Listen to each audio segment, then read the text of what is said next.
출애굽기 9장 1절에서 12절 말씀.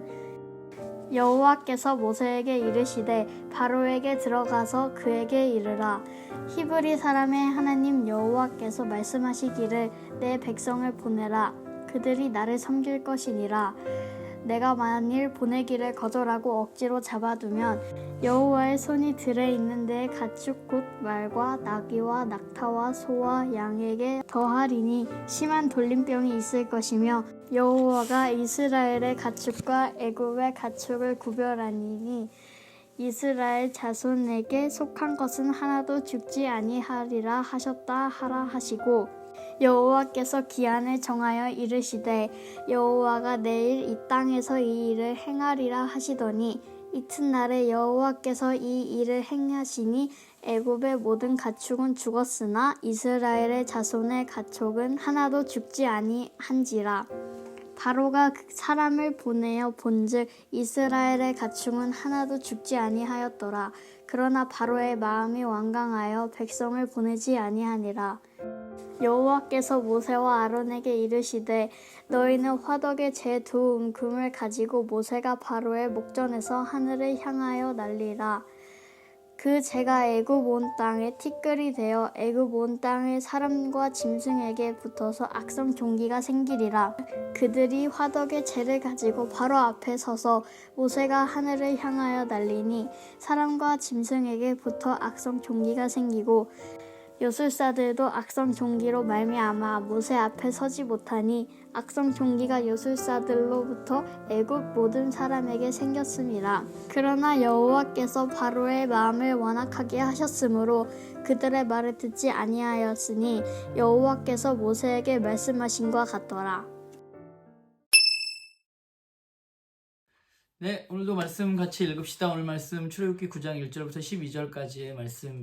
네, 오늘 저는 두 부분으로 나누어 봤는데 1절부터 7절까지는 다섯 번째 재앙인 가축의 죽음, 그리고 8절부터 12절은 여섯 번째 재앙인 악성 종기, 이렇게 나누어 보았습니다.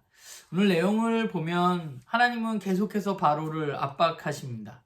그리고 바로가 보내주지 않자 계속해서 재앙을 보내시죠. 그래서 다섯 번째, 여섯 번째 재앙이 오늘 우리가 읽었던 본문입니다. 집에 키우는 짐승들이 죽어나가고 또 애굽 사람들에게는 악성 종기가 생깁니다. 이 재앙들 가운데 하나님은 철저하게 이스라엘 민족들을 구별하셔서 이스라엘 민족들에게는 그런 일이 발생하지 않죠. 오직 애굽 사람들에게만 이 재앙이 임합니다. 그런데 여전히 바로는 그것을 확인했음에도 불구하고 이스라엘 민족들을 보내지 않습니다. 그리고 성경은 하나님이 그의 마음을 완악하게 하셨다고 표현하고 있죠. 사실 이 재앙들을 살펴보면요, 이 재앙들은 이집트가 당시에 섬기던 신들을 무력화하는 것이었습니다. 수많은 이집트의 신들이 있었어요. 가축의 신, 질병의 신, 역병의 신, 치료의 신. 오늘 본문에 관련된 건 그런 거죠. 그런 그들이 섬기는 신들이 얼마나 무력한 것인지에 대해서 하나님은 드러내고 계시고 하나님만이 참신이고 하나님만이 하나님이시라는 사실을 드러내고 이야기하고 계십니다. 그러니까 그들은 신들을 섬기고 있는데 그 신들은 신이 아니라 사실은 하나님이 만드신 피조물들 뿐이었는데 그들은 그 피조물들을 신으로 섬기고 있었던 것이죠. 오늘 말씀을 보면서 로마서 1장의 말씀이 잠시 떠올랐어요. 로마서 1장 23절에서 25절에 보면 이렇게 나와 있습니다. 제가 한번 읽어볼게요. 썩어지지 아니하는 하나님의 영광을 썩어질 사람과 새와 짐승과 기어다니는 동물 모양의 우상으로 바꾸었느니라. 그러므로 하나님께서 그들을 정욕대로 더러움에 내버려 두사 그들의 몸을 서로 욕되게 하셨으니 이는 그들이 하나님의 진리를 거짓 것으로 바꾸어 피조물을 조물주보다 더 경배하고 섬김이라. 주는 곧 영원히 찬송할 이시로다. 아멘. 로마서에 보면 사람들은 썩어질 것을 의지하고 그것을 경배한다고 말하고 있습니다. 오늘 이집트의 모습이죠. 애굽의 모습입니다. 오직 하나님만이 유일한 참신임을 인정하지 않습니다.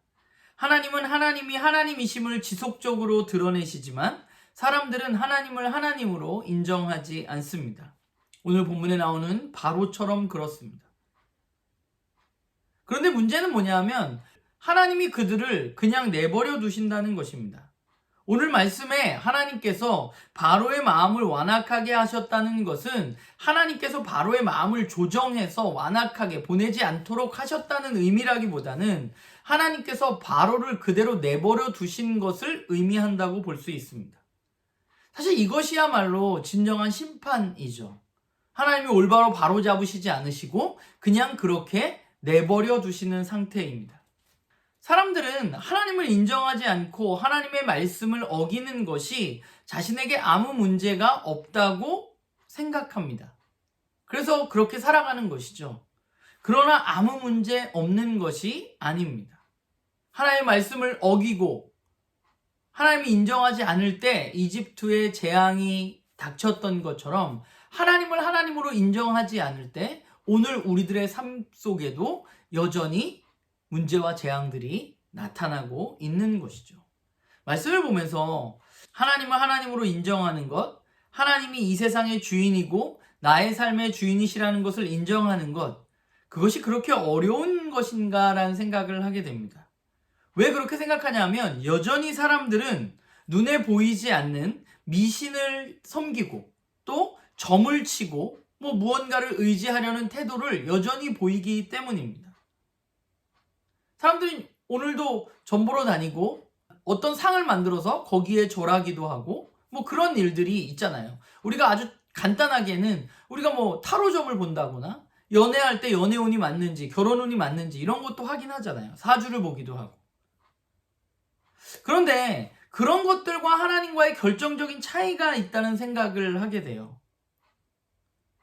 뭐냐 하면 미신이나 점을 치는 것은 사실 잘 살펴보면 모두가 내가 이 땅에서 잘 되기 위해서 존재하는 것들입니다.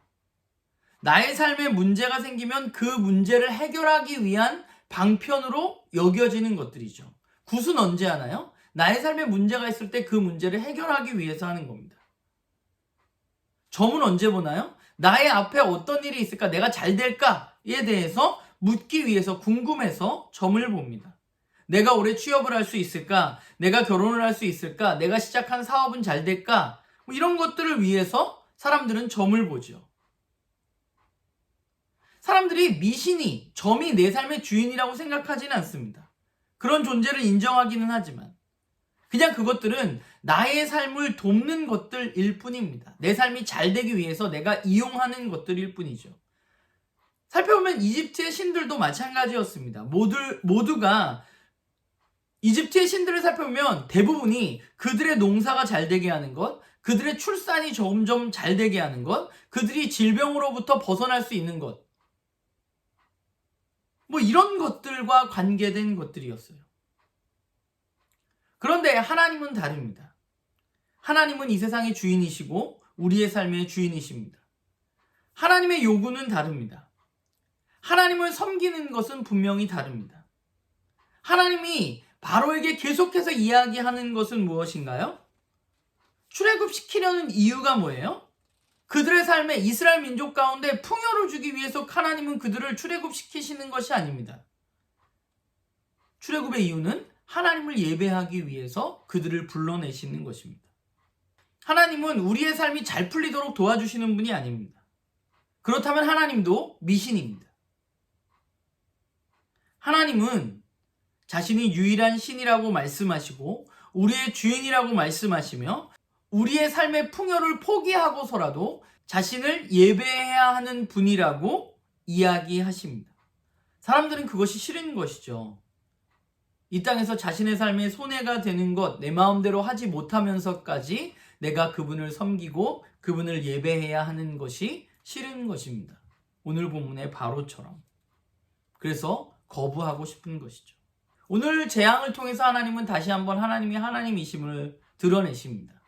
그런 어떤 잡신들이 아니라 하나님이 모든 것의 주인이심을 드러내십니다. 그리고 요구하십니다. 하나님만 예배하라고.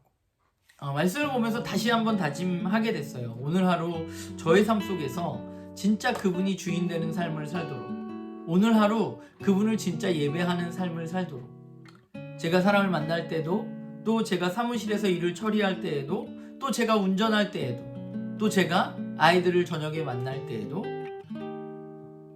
또 제가 밥을 할 때에도, 제가 청소를 할 때에도, 모든 나의 일상 속에서 하나님이 주인이시고 하나님이 예배하는 그런 하루가 되기를 전 소망하고, 또 나눔교회 식구들도 여러분의 일상에서 여러분이 하나님 그냥 잡신이 아니라 우리가 믿는 하나님이 진짜 주인이시고 그분은 예배를 원하시고 오늘 우리의 삶을 하나님께 드리기를 원하신다는 것을 기억하면서 오늘 하루를 보내시기를 주님의 이름으로 부탁을 드립니다.